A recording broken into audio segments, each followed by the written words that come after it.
बार धमेरी नाम के एक गांव में एक किसान रहता था जिसका नाम था चेतराम। चेतराम गन्ने की खेती किया करता था। सब कुछ सही चल रहा था,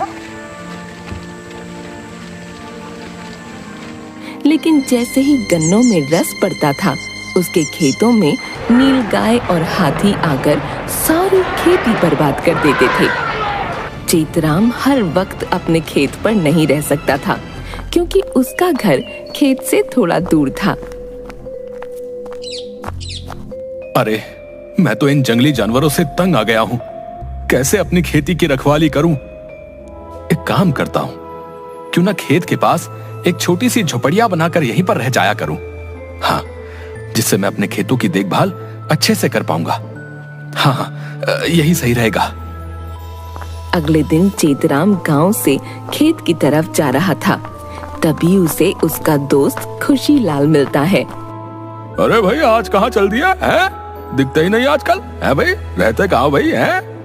क्या बताऊं भाई, इन जंगली जानवरों ने नाक में दम कर रखा है। पूरी फसल बर्बाद कर देते हैं।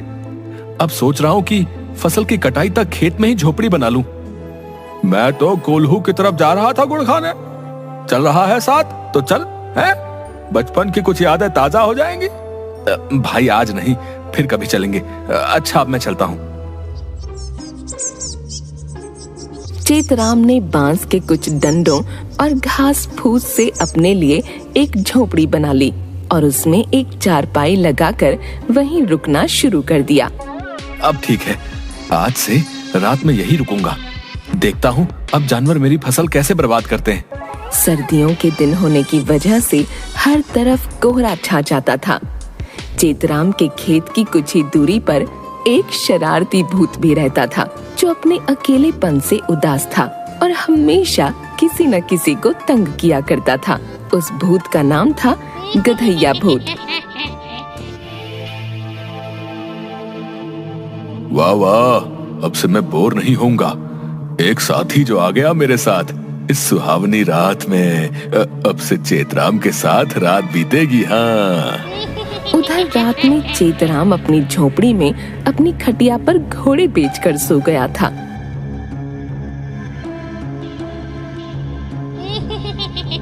तभी गधैया वहां आ गया और झोपड़ी का दरवाजा खटखटाया। चेतराम, ओ चेतराम, गर्मा गर्म गुड़ खाने चलेगा? चेतराम नींद में था। वो करवट लेकर दोबारा खर्राटे लेने लगा। चेतराम, उठ जा चेतराम, चल गुड़ खाने चलते हैं। स्वादिष्ट गुड़, चल जल्दी उठ। चेतराम नींद में होता है और सोचता है गांव का उसका दोस्त खुशीलाल उसे परेशान कर रहा है। सर्दियों में गांव के कोल्हू पर गर्मा गर्म ताजा गुड़ निकालते थे और हल्की हल्की आग सेकते हुए गुड़ खाने का मजा ही कुछ और था। चेतराम ने सोचा खुशीलाल उसे कोल्हू पर चलने को बोल रहा है। वो नींद में उसे जवाब देता है, नहीं, मुझे नहीं जाना, तुम जाओ, सोने दो मुझे। गधैया वहां से चला जाता है।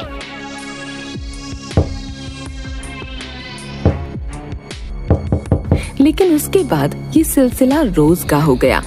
अगले दिन, चेतराम, उठ जा चेतराम, चल गुड़ खाने चलते हैं। स्वादिष्ट गुड़, चल जल्दी उठ। नहीं नहीं, मुझे नहीं जाना, तुम जाओ। ये सिलसिला थमता नहीं है और एक दिन चेतराम दिन में, ये खुशीलाल रोज रोज आकर मेरी नींद हराम कर देता है। आज रात को उसको ऐसा सबक सिखाऊंगा कि याद रखेगा। आने दो, आज उसे गुड़ खिलाता हूं, उसे आज अच्छे से। हाँ। और रात होने पर अपनी झोपड़ी में दरवाजे के पीछे छिपकर बैठ जाता है और खुशीलाल का इंतजार करता है। उधर थोड़ी देर बाद रोज की तरह गधैया, लोगों को तंग करने का मजा ही कुछ और है। आज फिर चेतराम की फिरकी लेता हूँ। हाँ, और उसकी झोपड़ी पर आकर, चेतराम, चल आग सेकते हुए गुड़ खाएंगे। चल उठ जा भाई। उसके बाद चेतराम जल्दी से दरवाजा खोल बिना देखे अंधेरे में भूत गधैया की पिटाई शुरू कर देता है।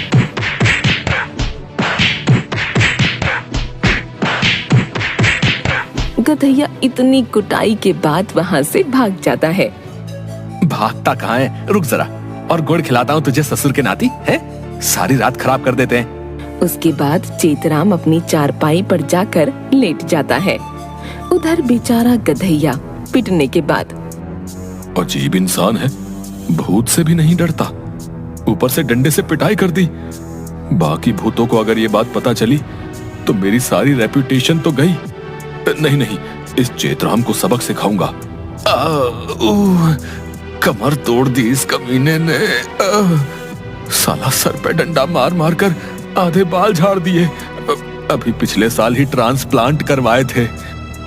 उधर चेतराम रात को करवटें बदलता है, लेकिन उसे नींद नहीं आती। नींद नहीं आ रही, क्या करूं क्या करूं। उस खुशीलाल को भी गुस्से में आकर ज्यादा ही पीट दिया, कहीं गंभीर चोट ना आई हो। अभी तो रात है, एक काम करता हूँ, खुशीलाल गुड़ खाने के लिए कोल्हू पर गया होगा, वहां गुड़ भी खा लेंगे और उसको मना भी लूंगा। हाँ, वही चलता हूँ। हाथ में लालटेन लेकर चेतराम खेत से होते हुए जंगल के रास्ते कोल्हू की तरफ चल पड़ा। चलते चलते उसको ठोकर लगी, जिसकी वजह से उसकी लालटेन टूट गई। अरे अरे, मेरी लालटेन तो गई, अब तो चांद की रोशनी के सहारे ही चलना होगा। थोड़ी देर बाद एक पेड़ पर बैठे गधैया ने चेतराम को आते देखा और उसको देखते ही उसको पसीने आने लगे। अरे अरे, अभी अभी तो मुझे इतना सूता है, अब क्या ढूंढता हुआ यहाँ तक आ गया। कैसे बचूं इससे, क्या करूं? आइडिया, बकरी का बच्चा बन जाता हूँ जिससे ये मुझे पहचान ही नहीं पाएगा। गधैया भूत नाम है मेरा। अल ककड़ी ककड़ी, अल ककड़ी ककड़ी, गधैया बन जा बकरी। तभी जादू से गधैया बकरी का बच्चा बन गया। पास से गुजरते हुए चेतराम की नजर बकरी के बच्चे पर पड़ी। अरे, इतनी रात को ये बकरी का बच्चा जंगल में कैसे? किसी गांव वाले का लगता है, रास्ता भटक गया होगा लगता है। चलो इसको साथ ले चलता हूँ, कहीं कोई जानवर खा ना जाए इसे। चेतराम बकरी के बच्चे की तरफ बढ़ता है। अरे, इस कमबख्त ने मुझे इस वेश में भी पहचान लिया, भागो यहाँ से। बकरी का बच्चा इधर उधर भागने लगता है। बड़ी मशक्कत के बाद चेतराम उसे पकड़ लेता है। भागेगा कहाँ है, चेतराम से भागेगा, चल मेरे साथ चल। और चेतराम बकरी के बच्चे को गोदी में उठाकर अपने साथ ले चलता है।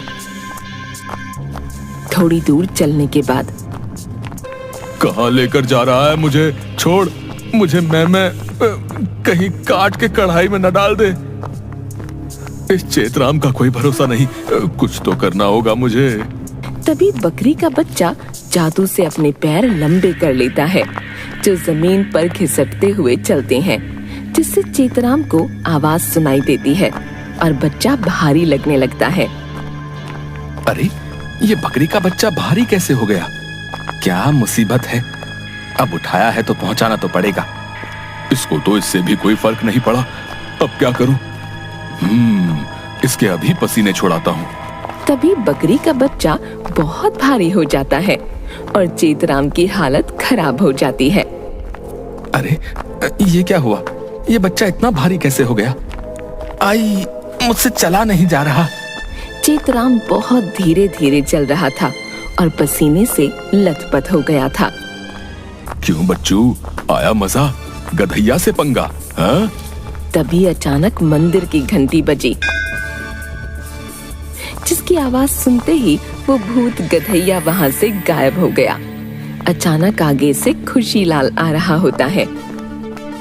अरे भाई चेतराम, इतनी सुबह सुबह कहाँ से भाई, और पसीने से लथपथ है भाई? क्या हुआ है? सब ठीक तो है ना?